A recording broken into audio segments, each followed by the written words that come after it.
पंडित की बेटी और ख्वाजा गरीब नवाज का बड़ा करिश्मा।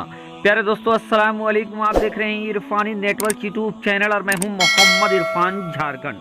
सुल्तानुल हिंद ख्वाजा मोइनुद्दीन हसन चिश्ती संजरी रहमतुल्लाह अलैह के चाहने वालों के लिए एक और नायाब करामत लेकर आए हैं दोस्तों, जिसका उन्वान है पंडित की बेटी और ख्वाजा गरीब नवाज का करिश्मा। प्यारे दोस्तों, सुल्तानुल हिंद ख्वाजा गरीब नवाज के बहुत सारे करिश्मा आपने सुना होगा, लेकिन एक ऐसा करिश्मा दोस्तों जब ख्वाजा गरीब नवाज का करिश्मा हुआ और वो भी पंडित की बेटी ने अपनी आंखों से देखा। और जब इस करामत को पंडित की बेटी ने अपने आंखों से देखा तो फिर क्या हुआ दोस्तों, चलिए एक नायाब करामत सुल्तानुल हिंद की आपके सामने रखते हैं। उससे पहले रिक्वेस्ट करेंगे, अगर चैनल को सब्सक्राइब नहीं किया है तो जल्दी से चैनल को कर लीजिए सब्सक्राइब, बेल के बटन को कर दीजिए ऑन और ऑल नोटिफिकेशन के ऑप्शन को दबा ले ताकि आने वाला हर वीडियो सबसे पहले आप तक पहुंच सके। एक बस्ती के अंदर, एक गांव के अंदर एक पंडित जी रहा करते थे। पंडित जी हर दिन वो मंदिर में जाते और अपने देवी देवता को वो दूध चढ़ाते थे, पूजा पाठ करते, दूध चढ़ाते। इस तरीके का काम करते करते पंडित जी बूढ़े हो गए थे। उनकी ज़िंदगी का बहुत सारा वक्त गुजर चुका था। अब पंडित जी काफ़ी लागर हो गए थे, ज़्यादा उम्र होने की वजह से चलने फिरने में बहुत कठिनाई होती थी। बहरकैफ उसी हालत में पंडित जी जो अपने देवी देवता को जो पूजा पाठ करने का था, दूध चढ़ाने का था, वो काम करते थे। प्यारे दोस्तों, आपको बता दें कि उस पंडित जी की एक बेटी थी जिसको पंडित जी ने बड़े लाडो प्यार से पाला था। इधर पंडित जी पूजा पाठ का काम करते, घर आते, अपने बेटी को देखते, बड़ा खुश होते। एक दिन का ऐसा वाकया हुआ कि पंडित जी बीमार पड़ जाते हैं। जब पंडित जी बीमार पड़ते हैं तो बीमारी की वजह से वो चारपाई से उठ नहीं पाते हैं। जब ये हाल देखा पंडित की बेटी ने कि मेरे पिताजी चारपाई से नहीं उठ पा रहे हैं, और पंडित जी भी बड़े परेशान हो गए। अपने बाप को परेशान देखकर पंडित की बेटी कहती है कि पिताजी आप परेशान क्यों हैं? पंडित जी कहती है, बेटी मेरे परेशानी का सबब मेरा बीमार नहीं है, बल्कि मेरा शुरुआत से ही ये मामूल रहा है कि मैं सुबह उठकर देवी देवता को दूध चढ़ाता हूँ, और मैं आज इतना बीमार हो गया हूँ कि मैं उठ नहीं पा रहा हूँ। अब मैं ये सोच रहा हूँ कि देवी देवता को दूध कौन चढ़ाएगा। अब ये बात सुनना था दोस्तों कि पंडित की बेटी कहती है कि पिताजी आप परेशान ना होइए, आज आपके बदले मैं दूध चढ़ाने जाऊंगा। अब क्या था दोस्तों, वो दूध चढ़ाने के लिए उसकी बेटी कहती है कि पिताजी आप आराम करें, हम दूध चढ़ाने के लिए जाएंगे।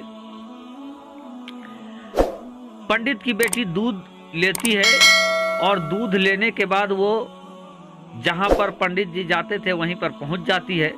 जाने के बाद दूध लेकर मूर्ति के सामने खड़ी हो जाती है और दूध पीने के लिए कहने लगती है, लेकिन वो मूर्ति दूध नहीं पी रहा था। चूँकि पंडित की बेटी कभी मंदिर गई नहीं थी, पंडित ने बड़े लाडो प्यार से पाला था। उसको यही लगता था कि उसका बाप पंडित सुबह सुबह जो दूध लेके जाता है उस दूध को वहाँ मंदिर में रखा हुआ जो मूर्ति है वो पी जाता है, इसीलिए ये भी दूध लेके गई और पिलाने की कोशिश करने लगी। अब पिलाने की कोशिश करने लगी तो मूर्ति तो दूध पीने से रहा। अब उस लड़की को गुस्सा आ गया, उसने कहा कि आप मेरा दूध पीजिए, आप तो हर दिन मेरे पिताजी जब दूध पिलाने के लिए आते हैं तो हर दिन आप पीते हो, तो आखिर मेरे पिताजी से पीते हो तो मेरे से क्यों नहीं पी रहे हो? आपको पीना ही पड़ेगा। लेकिन पंडित की बेटी के लाख कहने के बावजूद वो मूर्ति दूध नहीं पीने लगी। अब क्या था, वो लड़की गुस्से में आ जाती है और गुस्से के आलम में दोस्तों वो दूध वहाँ रख देती है और कहती है कि अगर आपने मेरे से दूध नहीं पिया तो मेरे बाप मेरे बारे में क्या सोचेगा? मैंने अपने बाप से वादा किया है कि आज मैं दूध चढ़ाऊंगा, और आपने लगातार मेरे बाप से दूध पिया है, आप मेरे से क्यों दूध नहीं पी रहे? आप मेरे से दूध नहीं पियोगे तो आज मैं अपना सर यहीं पटक पटक कर मैं अपनी जान दे दूंगी। फिर क्या था दोस्तों, उस लड़की ने वहाँ पर दूध का कटोरा रखा और अपना सर वहाँ पटकना शुरू कर दिया। इतना सर पटकना शुरू कर दिया कि वो लहूलुहान हो गई, लेकिन दूध पीने का नाम मूर्ति नहीं किया करने लगा। अब उसी जगह से दोस्तों ख्वाजा गरीब नवाज की गुजर हो रही थी। ख्वाजा गरीब नवाज ने देखा कि एक लड़की लहूलुहान है, ख्वाजा गरीब नवाज उससे कहते हैं कि बेटी क्या वाकया माजरा है, आखिर तुम इतना परेशान क्यों हो।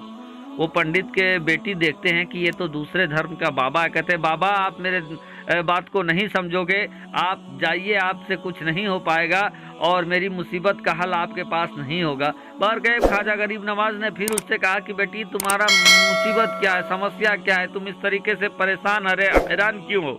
जब ख्वाजा गरीब नवाज ने उस लड़की से मोहब्बत से पूछा, उस लड़की ने अपनी पूरी बात बता दिया कि मैं पंडित की बेटी हूँ, मेरे पिताजी हर दिन यहाँ दूध चढ़ाते हैं, आज बीमार हो गए हैं तो उनकी जगह मैं दूध पिलाने आया हूँ, लेकिन ये तो दूध पी नहीं रहे हैं, मेरे लाख कहने के बावजूद ये दूध नहीं पी रहे। अब ख्वाजा गरीब नवाज ने देखा कि वो लड़की लहूलुहान हो गई है, थक गई है, परेशान है, ख्वाजा को जलाल आ जाता है। ख्वाजा गरीब नवाज उस बुत के सामने जाते हैं। बुत के सामने जाने के बाद उसके कान को पकड़ते और कहते हैं कि जब लड़की दूध पिला रही है तो दूध क्यों नहीं पीते हो। अब इतना कहना था दोस्तों कि वो पत्थर का जो बुत था वो दूध पीना शुरू कर देता है। जब दूध पीना शुरू कर देता है लड़की खुश हो जाती है और खुश से बाबा ख्वाजा गरीब नवाज का शुक्रिया अदा करती है और अपने घर की तरफ लौटती है। इधर ख्वाजा गरीब नवाज आगे की तरफ चल जाते हैं। लड़की नहीं जानती थी कि ये कौन है। अब लड़की जब घर आने लगी तो रास्ते में लोग ये देखते हैं कि पंडित की बेटी लहूलुहान है, कपड़े फटे फटे जैसे लग रहे हैं, लगता है इसके साथ किसी ने गलत काम कर दिया है। वो पंडित की बेटी घर पहुंचती है, बाप भी हैरान हो जाता है। बाप ये कहता है कि आखिर तुम्हारे सर पे चोट कैसे लगी, क्या तुम्हारे साथ कोई गलत काम तो नहीं हुआ। पंडित की बेटी कहती है नहीं नहीं, मैं तो दूध पिला कर आ रही हूँ और आज मैंने आपके जो भगवान हैं उनको मैंने दूध पिला दिया है, बुत को दूध पिला दिया है। इधर गांव वाले कहने लगते हैं कि नहीं इसके साथ कोई दुष्कर्म हुआ है। इस तरीके के गलत बातें और धारणा फैलने लगती है। सारे लोग आते हैं, पंडित की बेटी से पूछते हैं कि आखिर तुम्हारे साथ हुआ क्या है। पंडित की बेटी कहती है कि मैंने दूध पिलाया, लेकिन सारे लोग कहने लगते हैं कि नहीं ये तुम मनगढ़ंत बातें कह सकती हो, कहीं पत्थर भी कभी दूध पीता है, पी नहीं सकता है, तुम्हारे साथ गलत काम हुआ है और तुम इस चीज को ये सब बातें कह रही हो। पंडित की बेटी लाख कहती है कि नहीं मेरे साथ कुछ गलत नहीं हुआ है, बल्कि मैंने मूर्ति को दूध पिला दिया है। तो कोई मानने वाला नहीं था। अब क्या है, सारे लोग कहते हैं अगर तुम सच हो तो तुम चलो और मेरे सामने जाकर मूर्ति को तुम दूध पिलाओ। अब क्या था, पंडित की बेटी भी कहती है चलिए मैं भी दूध पिला कर दिखाता हूँ आप लोगों के सामने, तब आप लोगों को विश्वास होगा। फिर एक कटोरी दूध लेती है। पूरा गांव वाला और वो पंडित जाते हैं मूर्ति के सामने। जाने के बाद मूर्ति को दूध पिलाने लगते हैं।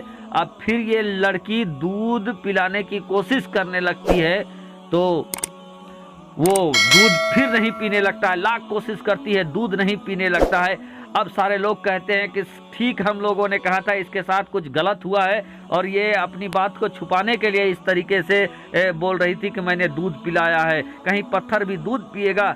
अब लड़की को गुस्सा आ जाता है। लड़की गुस्से के आलम में उस मूर्ति के सामने कहते हैं कि आप दूध पियोगे कि मैं कल वाले बाबा के फिर से बुलाऊं।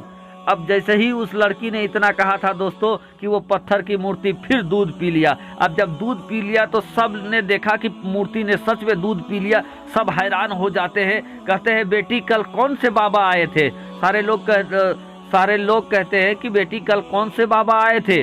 लड़की कहती है मैं जानता नहीं हूँ, लेकिन वो उस तरफ गए थे। अब सारे लोग उस तरफ जाते हैं। बहुत दूर जाने के बाद देखते हैं एक पेड़ के नीचे ख्वाजा गरीब नवाज मौजूद है। लड़की ख्वाजा गरीब नवाज को पेड़ के नीचे देखकर पहचान जाती है। सबको कहती है कि ये वही कल वाले बाबा हैं। अब सारे लोगों को देखकर ख्वाजा गरीब नवाज उस पेड़ से उठकर दूसरी जगह जाने की कोशिश करते हैं। सारे लोग कहते हैं कि बाबा आप कहाँ जाते हो, आप जिस मजहब में हो आप अब हम सबको भी उसी पाक पवित्र मजहब में ले आइए। फिर क्या था दोस्तों, ख्वाजा का करम होता है, सारे लोग कलमा पढ़कर मुसलमान हो जाते हैं। यह है ख्वाजा का करिश्मा।